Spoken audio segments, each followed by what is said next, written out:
नमस्कार विद्यार्थी मित्रांनो, या व्हिडिओच्या माध्यमातून आपण 14 नंबरचं सेशन कसं पूर्ण करायचं ते समजून घेतोय। सर्वात प्रथम तुम्हाला इराचं ब्राउझर लॉग इन करायचंय। नेक्स्ट सेल्फ पाथ लर्निंग मी डायरेक्ट जातोय। तुम्ही एमएस वर्ड मध्ये परिच्छेदाचे अंतर कसं सेट करू शकता, तर तुम्हाला पॅराग्राफ मध्ये स्पेसिंगला जावं लागेल। नेक्स्ट टॅबवरती आपण क्लिक करू। मायक्रोसॉफ्ट वर्ड मध्ये पेज ओरिएंटेशनचे पर्याय आहेत, अगदी बरोबर पेज ओरिएंटेशनचे पर्याय आहेत, पोर्ट्रेट आणि लँडस्केप। मायक्रोसॉफ्ट वर्ड मध्ये मुद्रणासाठी सामान्यतः कोणत्या आकाराचा कागद वापरला जातो? A4 नावाचा कागद वापरला जातो। एक साईज वापरल्या जाते A4 नावाची। पेज ओरिएंटेशन मध्ये पर्याय एमएस वर्ड मध्ये रिकामी जागा टॅब अंतर्गत येतात, तर त्या ठिकाणी लेआउटच्या माध्यमातून पेज ओरिएंटेशन येते आणि पेज ओरिएंटेशन मध्ये दोन गोष्टी आपल्याला दिसतात, पोर्ट्रेट आणि लँडस्केप। त्यानंतर आपण नॉलेज चेकला जातोय। सबमिट स्टार्ट एक्झाम बटनावर क्लिक करतोय। ट्रॅव्हल इटिनरीज मुळे रिकाम्या जागेची खात्री असते, म्हणजे तुमचा प्रवासातला वेळ मॅनेज करण्याची खात्री त्या ठिकाणी असते। तुम्हाला एमएस वर्ड मधील एक चित्र बदलून दुसरे घालायचे असतील तर त्या चित्रावर राईट क्लिक केल्यानंतर कोणता पर्याय चेंज पिक्चर नावाचा ऑप्शन तुम्हाला निवडावा लागतो। एमएस वर्ड वर एखादा इमेज साईज चटकन बदलायची असेल तर ती कशी बदलते ते किंवा कसा तो बदल करता येतो, इमेजचे साईज हँडल ट्रॅक करून ते आपल्याला चेंज करता येतं। तुमच्या लोकल डिव्हाइसेस मध्ये एक इमेज डाउनलोड केलेली आहे, तुम्ही टेम्पलेट पिक्चर बदलून तिथे इमेज घालू शकता। चेंज पिक्चरवर सिलेक्ट केल्यानंतर कुठला पर्यायावर तुम्ही क्लिक करायला पाहिजे, तर आपल्याला फ्रॉम दिस डिव्हाइस वरती क्लिक करणं अपेक्षित आहे।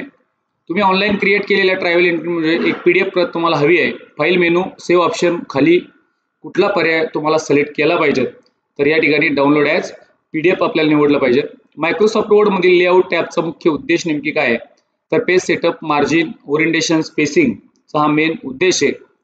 लेआउट टॅब अंतर्गत रिकामी गटा वापरकर्त्यास योग्य इंडेंट अंतर सेट करण्यास मदत करते। पॅराग्राफ्स मायक्रोसॉफ्ट वर्ड मधील लेआउट टॅब मधील अरेंज गटाचे कार्य काय आहे, तर इमेज आणि टेक्स्ट बॉक्स यासारख्या वस्तूचा क्रम स्थान व्यवस्थापित करणे। जेव्हा तुम्ही एमएस वर्ड मधील लेआउट टॅब मधील ब्रेक्स पेज पर्याय वापरता तेव्हा काय होईल, तर आपल्याला या ठिकाणी ज्या बिंदूवर एक पृष्ठ संपते पुढील पृष्ठ सुरू होते ते चिन्हांकित आपल्याला करावे लागतं, म्हणजे डी नावाचा पर्याय आपल्याला या ठिकाणी निवडायचा आहे। खालीलपैकी कोणती पेज साईज सामान्यतः प्रिंटिंग साठी वापरल्या जाते, तर A4 नावाची साईज प्रिंटिंग साठी वापरल्या जाते। A4 आपल्याला निवडायचं आहे आणि सबमिट बटनावरती क्लिक करून आपल्याला एंड करायचं आहे। अशा पद्धतीने सेल्फ पाथ लर्निंग आणि नॉलेज चेक आपण पूर्ण केले। आपण आता जातोय गाइडेड डू इट युअर सेल्फला। आता गाइडेड डू इट युअर सेल्फला गेल्याच्या नंतर आपण पहिला प्रश्न घेतलाय। पहिला प्रश्न घेतल्याच्या नंतर प्रश्न असा आहे, तुम्हाला डॉक्युमेंट्स मध्ये दिलेल्या तुम्हाला बॉर्डरचा रंग व त्याची स्टाईल बदलायची आहे, त्यासाठी टेबल टूल्स वापरायचा आहे। म्हणजे आपल्याला टेबल टूल्स मध्ये डिझाइन नावाची टॅब वापरायची। समजून घ्या प्रश्न। डिझाइन टॅब तुमच्या आवडीचे कोणती एक लाईन्स म्हणजे ते एक लाईन निवडायची तुम्हाला, त्यानंतर तुमच्या आवडीचा कलर निवडायचा, जसं मी आता रेड निवडलाय। आता पेनाचा जो आकार झालेला आहे ना, तो या डॉट डॉटच्या कुठल्या तरी एका रेषेवर असा प्लेस होल्डर करायचा, म्हणजे अशी एक लाईन एक रेष तुम्हाला मारायची आहे। नेक्स्ट सबमिट बटनावर क्लिक केलं की प्रश्न सॉल्व्ह। नंबर 2, दिलेल्या डॉक्युमेंट मध्ये कॉन्फिडेंटल 1 हा वॉटरमार्क ऍड करायचा आहे। आता वॉटरमार्क जर ऍड करायचा असेल तर तो कसा करायचा आहे, तर सुरुवातीला आपल्याला डिझाइनला जायचं आहे। नेक्स्ट वॉटरमार्कला क्लिक करायचंय। आपण दोन प्रकारचे वॉटरमार्क्स यामध्ये घेतलेले होते, एक कस्टम वॉटरमार्कच्या माध्यमातून टेक्स्ट वॉटरमार्क, पिक्चर वॉटरमार्क, पण इथं वरती त्यांनी 4 पर्याय दिले आणि त्या ठिकाणी आपल्याला कॉन्फिडेंटल नावाचा वॉटरमार्क घ्यायचा आहे। त्यावरती टॅप करायचंय, सबमिट बटनावर क्लिक करायचं। असं केल्यावर तो प्रश्न सॉल्व्ह होईल। नंबर 3, दिलेल्या डॉक्युमेंट्स मध्ये ऑस्टिन नावाचं फुटर घ्यायचं आहे। काल आपण एका सेशन मध्ये बँडेड नावाचं हेडर घेतलं, आज ऑस्टिन नावाचं फुटर आपल्याला घ्यायचंय। इन्सर्टला जायचंय, फुटरला क्लिक करायचंय। हे सगळे फुटरचे पर्याय सॅम्पल आहे, यामधला ऑस्टिन आपल्याला निवडायचंय। बाजूला क्लिक करून आपल्याला सबमिट बटनावरती क्लिक करायचं। असं केल्यावर हाही प्रश्न 3 नंबरचा सॉल्व्ह होईल। 4 नंबरला आपण जातोय। दिलेल्या डॉक्युमेंट मध्ये सिंपल टेक्स्ट बॉक्स घ्यायचा आहे। काल 13 नंबरच्या प्रश्नामध्ये सुद्धा सिंपल टेक्स्ट बॉक्स होता, पण तिथं आपल्याला टाईप करायला काही सांगितलेलं नव्हतं, पण इथं मात्र सांगितलेलं आहे। इन्सर्टला जा, टेक्स्ट बॉक्सला क्लिक करा, सिंपल टेक्स्ट बॉक्सला क्लिक करा। मी काय करतो, the professional the business proposals हे 3 वर्ड्स कॉपी पेस्ट मी या ठिकाणी करतोय, म्हणजे तिथं कॉपी पेस्ट होईल। बाजूला क्लिक तुम्हाला करायचंय, सबमिट बटनावर क्लिक करायचं। असं केल्यावर तो प्रश्न सॉल्व्ह होईल। दिलेल्या डॉक्युमेंट मध्ये तुमच्या डेस्कटॉपवर उपलब्ध असलेले कोणतेही पिक्चर इन्सर्ट जर आपल्याला करायचे असेल तर आपल्याला पहिले इन्सर्टला जायचं आहे, पिक्चरला क्लिक करायचंय। एखादा पिक्चर्स आपल्याला घ्यायचा आहे, तो निवडायचा आहे। समजा माझ्या डॉक्युमेंट्स मध्ये किंवा माझ्या लॅपटॉप मध्ये किंवा माझ्या ड्राईव्ह वरती पिक्चरच नाही, मी फक्त इन्सर्ट टॅब वरती क्लिक करत कॅन्सल करत सबमिट करत तरी सुद्धा हा प्रश्न सॉल्व्ह होतोय। नंबर 6, दिलेल्या डॉक्युमेंट मध्ये एका कॉलमला 2 कॉलम मध्ये विभाजित करायचंय, म्हणजे आपल्याला लेआउटच्या टॅब वरती जायचंय, कॉलमला यायचंय, टू कॉलमला क्लिक करायचंय, डॉक्युमेंट 2 कॉलम मध्ये डिवाइड होईल आणि नेक्स्ट आपल्याला सबमिट करायचंय. 7 नंबरचा प्रश्न आहे, दिलेल्या डॉक्युमेंट मध्ये पेज सेट करण्यासाठी लेआउट टॅबवर जायचंय आणि पेजची लीगल साईज आपल्याला घ्यायची आहे. आता यामध्ये ज्यावेळेस आपण लेआउटला जातो, साईजला क्लिक करतो, तर कुठेही लीगल साईज दिसत नाही किंवा मोर पेपर मध्ये दिसत नाही. अशा वेळी लेटरला जर आपण क्लिक केलं, सबमिट बटनावर क्लिक केलं तरी सुद्धा चालते. सबमिट बटनावर आपण क्लिक करू शकतो. दिलेल्या डॉक्युमेंट मध्ये layout tab margin custom margin वापरून टॉप मार्जिन 1 वर सेट करायचे. परत लेआउट वर जायचंय, तुम्हाला मार्जिनला क्लिक करायचंय, कस्टम मार्जिनला क्लिक करायचंय, टॉपचं मार्जिन सेट करायचं आपल्याला 1 वरती, 1 टाईप करायचंय आणि डबल इनवर्टेड कॉमा घ्यायचा आहे.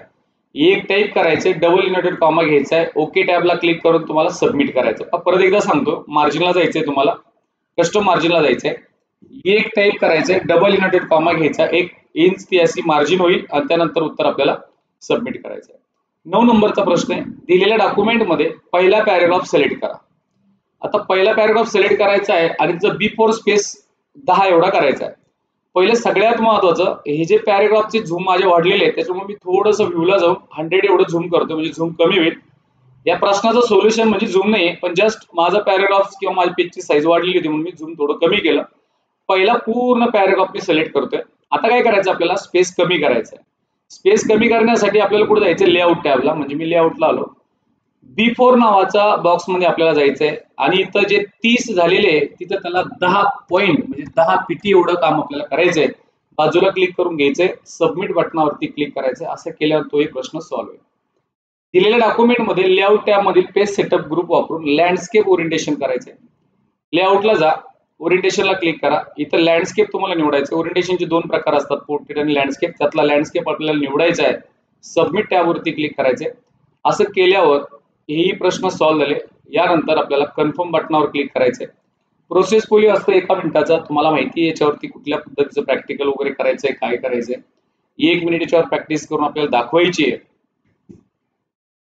1 मिनिट झाल्याच्या नंतर आपण याला सबमिट टॅबवरती क्लिक करायचंय, ओके बटनावर क्लिक करायचंय, प्रोसेस होईल. प्रोसेस झाल्याच्या नंतर अशा पद्धतीचा स्क्रोल बार येईल, त्यावरती क्लिक करायचंय. नेक्स्ट फाईल निवडायची आपल्याला, कुठली एक फाईल निवडा, सेव्ह बटनावरती क्लिक करा. सिम्युलेशनच्या क्वेश्चनला आपण जातोय, स्टार्ट बटनावरती क्लिक करतोय. पहिला प्रश्न आहे, Microsoft template are very useful. All you need to edit the documents with your own details. Now go to office.com. याच्या अगोदर हा प्रश्न झालेला आहे. आपण याच्या अगोदर गुगल क्रोमला क्लिक केलेलं आहे, URL ला क्लिक केलं आणि त्यानंतर आपण टेम्पलेटला सुद्धा. नंबर 2 प्रश्नावर आपण जातोय. सेव्हचा वापर करून महत्वाचा आहे, कारण तुमचे काम सुरक्षित ठेवण्यास मदत करते. ओरिजिनल डॉक्युमेंट अबाधित ठेवते, म्हणून दिलेल्या डॉक्युमेंटला तुम्ही डेस्कटॉपवर काय करायचं, सेव्ह करायचं. पहिले फाईलला जायचंय, नेक्स्ट सेव्ह ॲजला क्लिक करायचंय. नेक्स्ट तुम्हाला या ठिकाणी डेस्कटॉप वरती क्लिक करायचं. इथे डेस्कटॉपचा ऑप्शन दिलेला आहे. बऱ्याचदा हे डेस्कटॉपचे ऑप्शन वरती असतात, पण काही पिन केलेले प्रोग्राम वगैरे लास्ट वीकला वापरलेले काही फोल्डर्स वगैरे या ठिकाणी दिसतात, म्हणून डेस्कटॉपला क्लिक करायचं आणि या ठिकाणी नाव टाईप करायचं, म्हणजे क्लिक करायचंय. सेव्ह बटनावर क्लिक करायचं.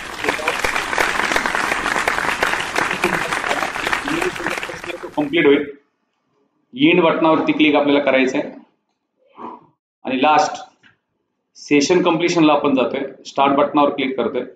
डेटाबेस हे संबंधित माहितीचे सुसंघटित संकलन असते. बरोबर याला आन्सर आपल्याला द्यायचंय.